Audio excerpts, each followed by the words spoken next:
বিহু আহিলে, কাইলৈ এতিয়া গৰু বিহু। গৰু বিহু পাতিবলৈ এতিয়া ঘৰত গৰুৱে নাই। আৰু গৰু থাকিলেও গৰু বিহুত যিখিনি বস্তু দৰকাৰ হয় সেইখিনি ইমানেই দাম নহয় কি ক'ম।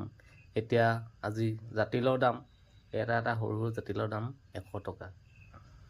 বাকীবোৰতো দাম আছেই, জাতিলাও হওক, মাখিয়তী হওক, কেৰেলা, জিকা, কেৰেলা, তিতা কেৰেলা, থেকেৰা, বেঙেনা, সেইবিলাকো একেই 2-4 দাম। তাকে ভাবিছোঁ গৰুটো নায়েই, বেলেগৰ গৰুকে গাটো ধুৱাব লাগিব। ওচৰৰ মানুহৰ পদূলিত থকা লাও, বেঙেনা, কেৰেলা অলপ বুটলি আনিম আৰু সেয়া আনি পেলাই আৰু বেলেগৰ গৰু গাত ছাটি মাৰিম। ক'ৰবাত যদি পাওঁ, কি বুলি কয় এইটো চাক বুলি কয় যে, চাকৰ মাৰিডাল পালেও হ'ব। লাও, বেঙেনা, কেৰেলা য'ত যি পাম চাকত ভৰাই ল'ম।